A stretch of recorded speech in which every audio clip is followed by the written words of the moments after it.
This episode of Deviant contains scenes and sound depicting violence. Listener discretion is advised.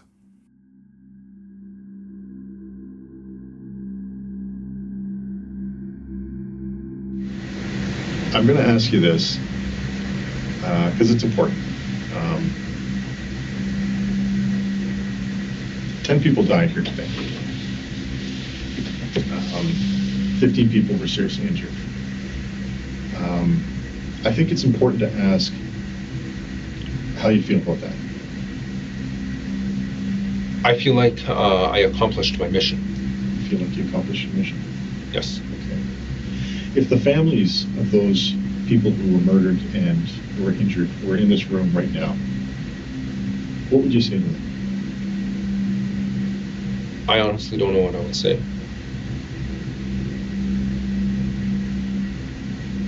Would you apologize? I honestly don't know.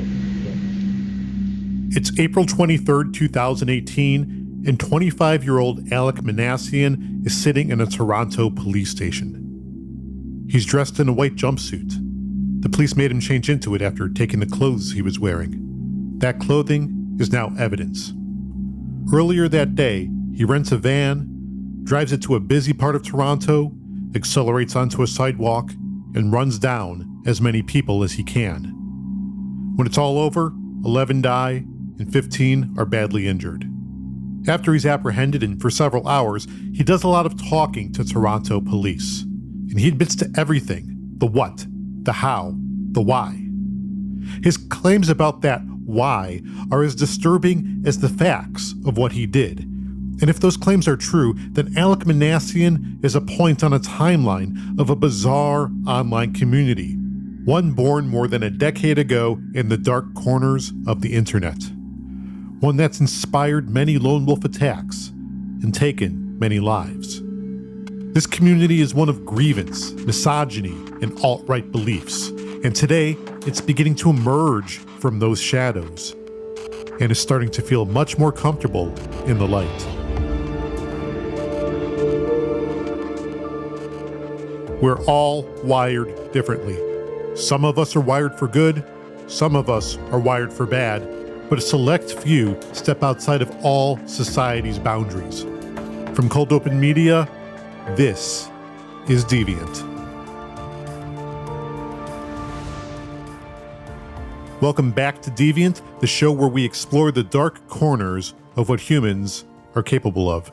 I'm Dan Szematowicz, and this is the second part of our exploration of the incel movement.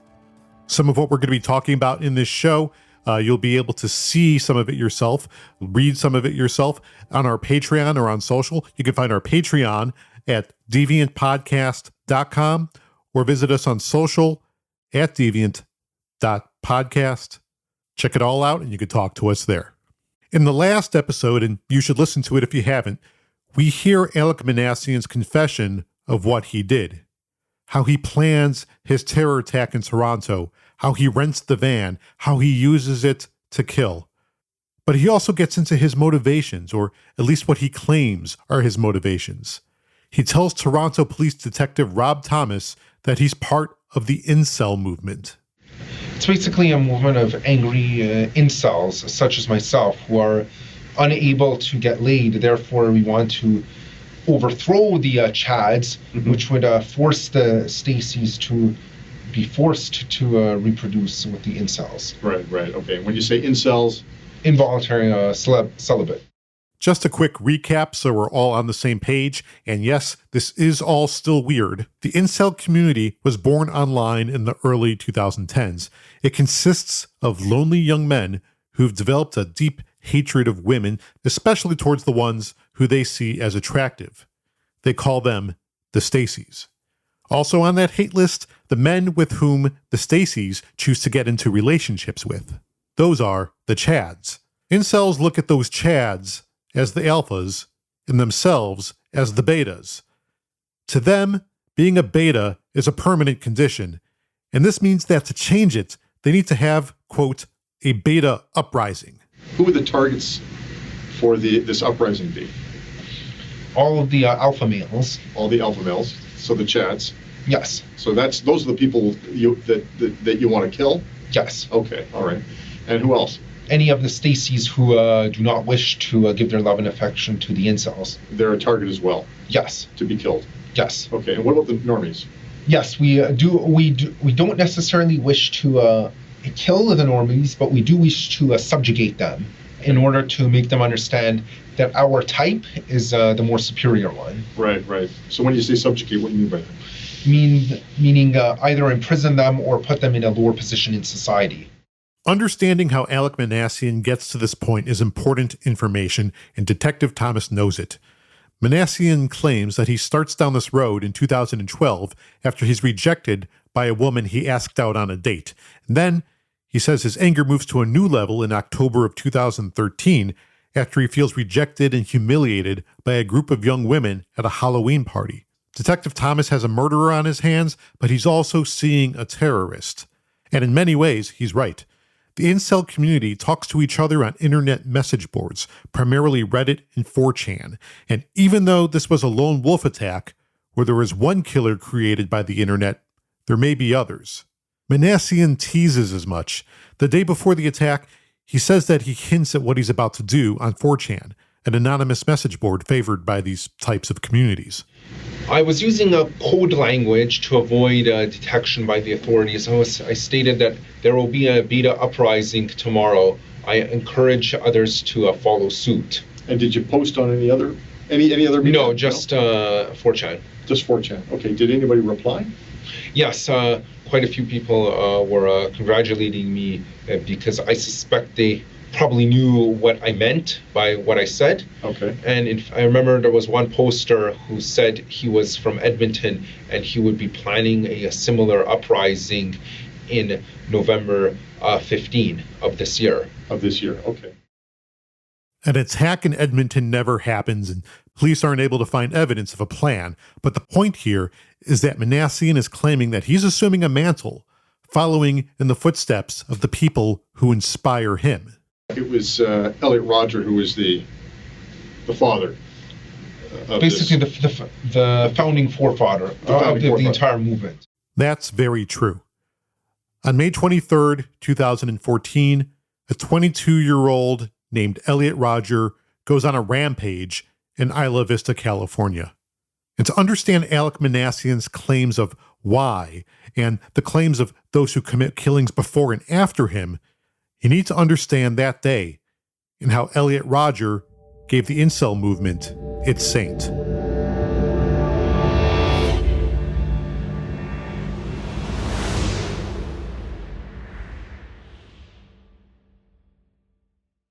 Before we get into Elliot Rodger, I just want to let you know that some of what you're about to hear is disturbing and weird. In the early 2010s, the incel community exists primarily on Reddit and 4chan. Alek Minassian claims that in 2013, after his Halloween experience, he starts getting in the mix online.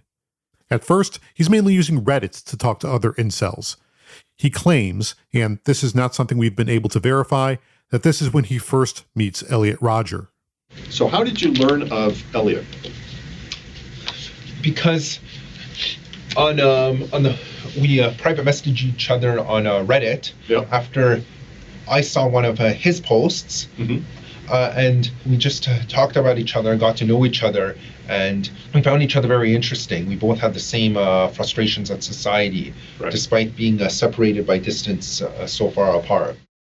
Rodger is 22 and living in Isla Vista, California. It's a beautiful oceanside town not far from Santa Barbara, and he moves there from LA to go to college, improve his social skills, and be around people his own age. Later, his parents will talk about how he always had difficulty making friends and struggled with mental illness since childhood. So the move to Isla Vista is supposed to be a positive growing experience, but it doesn't work out that way. So Elliot, he's a good-looking kid. He works out, he wears designer clothing, he drives a nice car. To him, all that, along with his view of himself as this supreme gentleman, should make him attractive to women. That's never how it works out for him, though, and Rodger identifies himself as an incel. He feels lonely and isolated. He lives in an apartment with 2 roommates, but he's always feuding with them. He once calls the police because one of his roommates takes some candles from his room. He has the roommate arrested for theft, so yeah. Starting in 2013 in chat rooms, in comment sections, and in YouTube videos, his rhetoric gets angry, it gets extreme. Police will later find internet searches about torture, Hitler, mass casualty attacks, how to kill with knives. By late May, Roger has moved from thinking about violence to planning it. So when did you last speak to him? May 20. May 20th. And so what did he tell you? He told me that he has to go. He is on a very important mission, and he might not make it back alive. And so what did you say to him? I kind of had an idea in my head of what he was planning, but I didn't want to think it was true at the time. So I replied and said, I wish you good luck with that. Again, we can't verify that this chat actually occurs, but at this point, Roger is ready.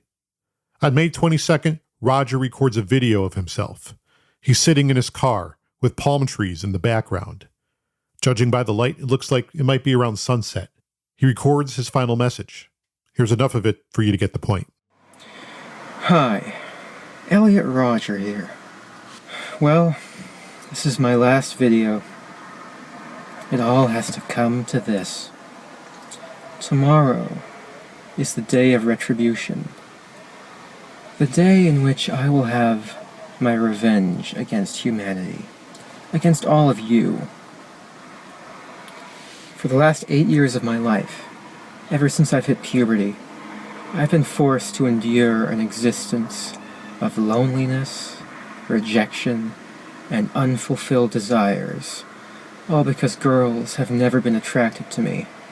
Girls gave their affection and sex and love to other men, but never to me. I'm 22 years old, and I'm still a virgin. I've never even kissed a girl. I've been through college for 2.5 years, more than that actually, and I'm still a virgin. It's not fair. You girls have never been attracted to me. I don't know why you girls aren't attracted to me, but I will punish you all for it. It's an injustice, a crime, because I don't know what you don't see in me. I'm the perfect guy. And yet you throw yourselves at all these obnoxious men, instead of me, the supreme gentleman. I will punish all of you for it. It goes on like that for several more minutes. The next day, Elliot Rogers stabs one of his roommates, Wei Han David Wang, to death with a large knife. When his second roommate, Cheng Yuan James Hong, comes home from class, Roger attacks and kills him the same way. George Chen, a friend of one of the roommates, comes by to visit. Roger stabs him 94 times. He uploads the video he recorded the day before to YouTube. The title of the video is Retribution. He changes his bloody clothing and heads out. He stops at a coffee shop, orders a latte, heads back home. There, he emails a 137-page manifesto to 34 people. In it, he details his plans, which include going to the Alpha Phi sorority house at UC Santa Barbara, killing everyone inside, and then burning the house down. Now, Roger takes his 3 guns and gets back in his car. He drives to the Alpha Phi sorority house, walks to the front door, and tries to get in. The door is locked, and nobody opens it when he pounds. He begins walking away and sees students Veronica Weiss and Katie Cooper. Roger opens fire and kills them. Then he gets back in his car.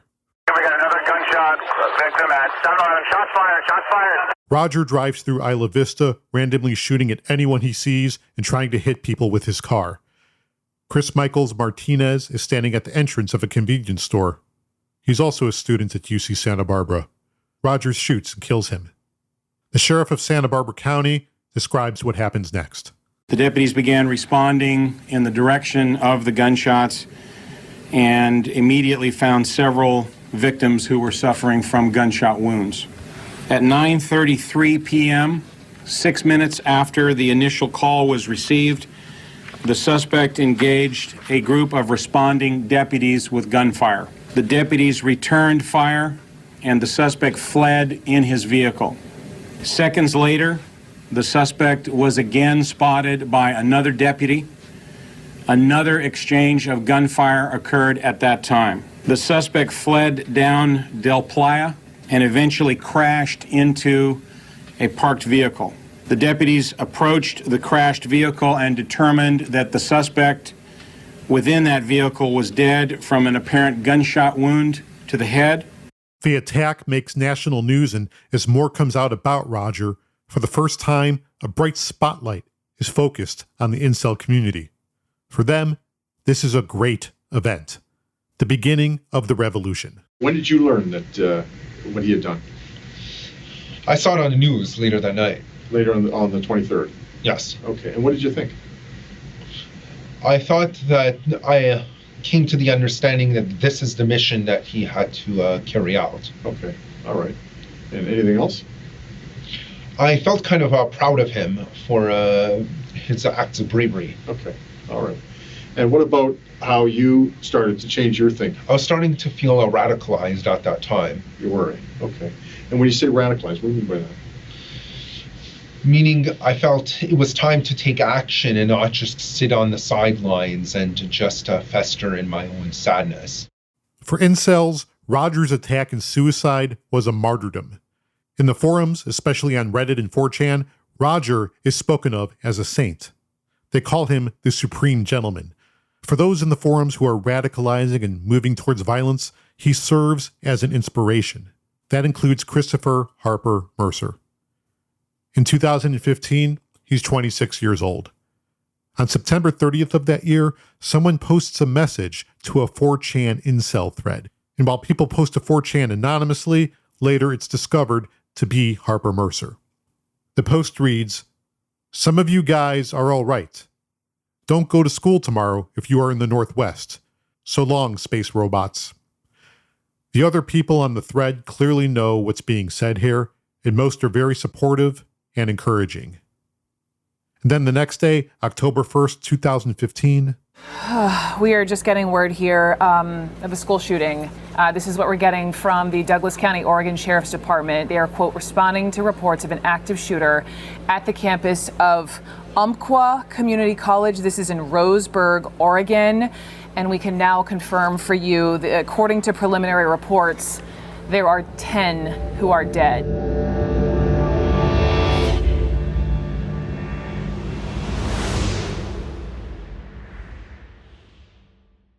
Christopher Harper Mercer attacks Umpqua Community College in Roseburg, Oregon. He kills 9 and wounds 8. Like Elliot Rodger, he kills himself after being wounded in a shootout with police. He also leaves behind writings with all the typical incel talking points. Pretty quickly, police know where to start looking for more. What we're learning now, according to a source who's involved in this, is that the man appears to be in his late 20s. It appears the alleged gunman appears to be in his late 20s. The person was online yesterday talking to others about what he was going to do. There was an ongoing conversation. Investigators and detectives are now looking at all those posts. Just to be clear, that initial number of 10 also includes the killer, Christopher Harper Mercer. His attack comes at a time when mass shootings are at the center of national attention. It even evokes a response from President Obama that day. There's been another mass shooting in America, this time in a community college in Oregon. That means there are more American families, moms, dads, children, whose lives have been changed forever. That means there's another community stunned with grief, and communities across the country forced to relieve their own anguish, and parents across the country who are scared because they know it might have been their families or their children. I've been to Roseburg, Oregon. There are really good people there. It's fair to say that anybody who does this has a sickness in their minds. Regardless of what they think their motivations may be. Back in Toronto in 2018, Minassian claims to have had online conversations with Harper Mercer, too. And this is where he self-identifies as a member of the alt-right. What would it typically focus around, or what would the typical conversations contain? Red pill truths about why women choose to date obnoxious men. Date the Chads. Yeah. The Chads of this world. Yeah. Yeah. Basically, the Stacy's going for the Chads. Exactly. And so that's in the alt-right? Yes. That conversation takes place in the alt-right as well? Yes. Do other things take place in the alt-right? Some alt-right members consider themselves to be red-pilled. What does that mean? Is that like a Matrix reference? Actually, yes, it's a Matrix reference and a key principle for these dark online corners of the internet. A quick refresher if you're not familiar. The Matrix is a sci-fi movie from 1999 where the world is ruled by AI and computers, and humans are plugged in and used as batteries to power the machines. The humans are given an artificial reality which, to them, appears to be the real thing. They live their lives, go to work, etc., never knowing their true purpose and what's happening in the real world outside. With me so far? Almost there, I promise. So a group of freedom fighters who know the truth find a person inside the Matrix who turns out to be a messianic figure named Neo. Before he becomes Neo, though, one of the main characters, Morpheus, gives him the choice about whether to learn about the real world or go back to the safe, happy, pretend reality that he's been used to. You take the blue pill, the story ends. You wake up in your bed and believe whatever you want to believe. You take the red pill, you stay in Wonderland, and I show you how deep the rabbit hole goes. Neo takes the red pill, chaos ensues, and the good guys win to fight on in several sequels. A bit heavy-handed, yes, but it's extremely influential and continues to be for angry young men. At some point, the incel thing evolves from an anger towards women for the perceived slights that we talked about earlier into this weird kind of pseudo-philosophy that merges talking points with other alt-right and misogynist groups. In the last episode, we talked to Ari Perliger from the University of Massachusetts. He specializes in this stuff. For incels, the red pill is one of their core beliefs and major narratives. The red pill basically makes you aware of the real world. So they're arguing is that incels allow you to get the red pill and become aware how men are basically being oppressed and are being treated unfairly, and that the only solution is basically rebelling against this state of affair. And part of that rebellion is engaging in acts of violence, extreme violence, to raise awareness to this situation. The other major beliefs may sound familiar if you know anything about right-wing extremists. For example, modern society is oppressing, marginalizing, and hostile to men.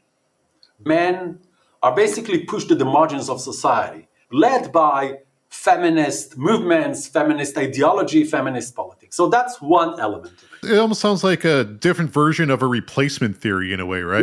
Yeah. Now, another element is their perceptions of the current dynamics of the dating landscape. Basically, what they're arguing is that because of women empowerment, because now women have much more agency and much more control over their lives, that created a situation in which most women are desiring the top 20% of men, which means that the most men who form into romantic relationships are the top 20, whether because of their look, attractiveness, and so on. But the rest of men basically have almost no access to sexual relationships. It created basically some kind of an imbalance. And they argue, and again, that's the result of the destruction and abandonment of traditional gender roles. You can either take the red pill or you can take the blue pill. Right. And some alt-right members even consider them to be a black pill, which in essence means they're a MGTOW, men going their own way. This is where we get into a larger version of all this called the manosphere. Incels are one part of it. There's other movements in this landscape of the manosphere, right? So for example, alongside the incel communities, there's communities called Men Goes Their Own Way. Those are communities that basically saying because the lack of balance between men and women, because women are so much more favored and privileged these days, the only way in which men can really survive and maintain their mental health and all that, it's by isolating themselves from women. Basically, reducing as much as possible their interactions with women. So they are basically promoting the idea of social isolation. You can't fire me, I quit. That's basically what it is, right? Exactly. So now there's also communities of what we call men rights movements. So those are movements that, focus more on men rights. We also have the entire seduction industry, what people call pickup artists. So you have plenty of online spaces on social media, on the internet, in different, which are focusing on how to help men to acquire the skill set that will allow them to seduce women. All those communities have different level of misogyny, but don't be confused. All of them promote extremist misogyny. All of them promote instrumentalization of women. All of them are very toxic. And unfortunately, what we see in the last few years is a dramatic increase in the traffic of those online spaces, and we see a dramatic increase in their ability to mobilize and to recruit followers and members. This is the gross swamp from which Alek Minassian emerges. He goes to trial in November of 2020, more than 2.5 years after the attack. He's found guilty and sentenced to life, with the possibility of parole in 25 years. The judge trying the case doesn't believe him that he's motivated by incel ideology. She thinks he's on a quest for notoriety.